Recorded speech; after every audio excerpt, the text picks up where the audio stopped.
जय सत्यम सिद्धाय नमः गुरुजी। जय सत्यम सिद्धाय नमः। गुरुजी, आज का विषय मेरा यह है कि जो आजकल महिलाओं के ऊपर बहुत चीजें मैंने सुन रहा हूँ कि जैसे सुन कर मतलब देखी भी है, मैंने अनुभव भी करी है अपने उसमें कि जब महिला को मासिक धर्म आता है तो उस दौरान महिलाएं पूजा पाठ में भी सम्मिलित नहीं होती हैं। और कई बार जैसे महिला किसी तीर्थ स्थान पर गई हैं और वहां पे जाके उनको मासिक धर्म अगर आता है उस समय, तो क्या वो अपनी यात्रा उनको बीच में छोड़ देनी चाहिए या उस यात्रा को पूरा करना चाहिए? दूसरा, अभी बीच में भी कई जगह आया था कि कहीं मंदिरों में महिलाओं के लिए भी प्रवेश वर्जित था, वहां पर महिलाओं के लिए। तो ये जो मासिक धर्म वाला जो विषय है महिला का, कि मासिक धर्म में महिला को पूजा करनी चाहिए अथवा नहीं करनी चाहिए, या फिर जैसे हम कहीं धार्मिक स्थल पर गए हुए हैं तो उस धार्मिक स्थल पे हमें अपनी यात्रा अधूरी करनी चाहिए या आगे बढ़ना चाहिए?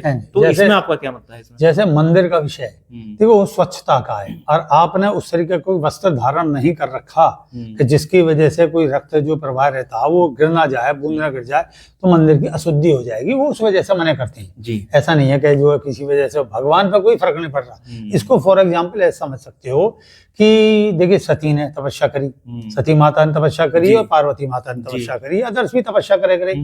तो जो तपस्या का अर्थ क्या है, वैसी ने 2-4 माला छोड़ कर चली गई है नहीं, वो तो समाधि संपन्न औरतें थी, मतलब सॉरी उनके लिए औरतें इस्तेमाल है, मतलब वो तो जो दैविक चीजें, तो वो कैसे करती थी, मतलब वो उठे नहीं थी बीच में से, जम गए तो जम ही गई।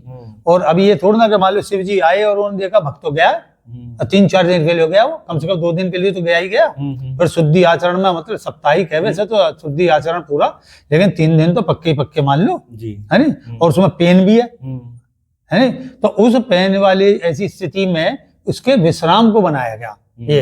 लेकिन जहाँ समाधि ऐसी अवस्था है, देह से ऊपर की अवस्था है, वहां तो वो मान्य है ही नहीं। तो माता पार्वती, माता सती और अन्य भी जो देवियां हैं रही हैं, और जो भी बड़ी बड़ी महासती, सती अनसुईया वगैरह, तो उनके अनुसार या उनके आचरण को, चरित्र को देखते हुए, उनकी कथाओं को देखते हुए, ये बिल्कुल जो प्रचलन में है उसके मतलब वो पक्ष में है कि जो है हमें ऐसा पूजा पाठ में सब में पूरा पूजा पाठ को कंटिन्यू रखना चाहिए। कहने का मतलब ये है। अच्छा, मतलब हम मतलब घर में कोई पूजा पाठ है उसमें भी हम सब में और कहीं धार्मिक यात्रा पे हम गए तो उसको भी हम पूरी करनी चाहिए। नहीं तो देवी को बता देना चाहिए जब हम उसके प्रति आस्था रखते हैं। जैसे किसी देखिए स्कूल की भी होती है, तुम्हारे भी इसमें होती है, तो आज संडे छुट्टी आएगी या आज ऐसा है कोई सा दिवस है, आज ये ड्रेस पहन के आना सब है।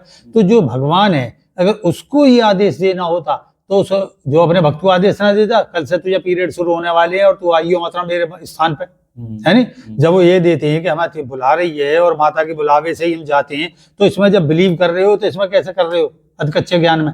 अब जाइए देवी तो देवी से कनेक्टेड है ये देखे। नहीं, मैं अभी काफी समय की बात हो गई कि एक मैंने मतलब वो करता था, सप्ताह में 1 दिन व्रत करता था, तो मुझसे उस समय ये बताया गया था कि जब आप व्रत का करोगे तो अगर महिला को पीरियड्स हैं तो आपको जो है उस समय पे उनके हाथ का खाना बनाना हुआ भी नहीं खाना। तो नहीं, इसमें भी देखो तुम्हें एक एग्जाम्पल बताता हूँ। रामकृष्ण परमहंस से जी, विवेकानंद जी के गुरु, तो जो श्री माँ थी शारदामणि, वो उनकी पत्नी थी और वो बीच में इसी विषय को लेके खाना नहीं बना रही और किसी ब्राह्मणी से जो खाना भिजवा दे। अब वो तो है ही इस तरीके के, वो ने भी खाना तेने नहीं बनाया क्या? उन्होंने कि नहीं वो ऐसे बोले, तो तू तो शरीर से ऊपर ना उठ पाई, है नहीं। उन्होंने उसके लिए कहा तुम तो शरीर से उत्पन्न हो रहा है, आज के बाद ध्यान रखना मेरा खाना तुम ही बनाओगी, चाहे पीरियड्स हो चाहे कोई भी हो, समझे।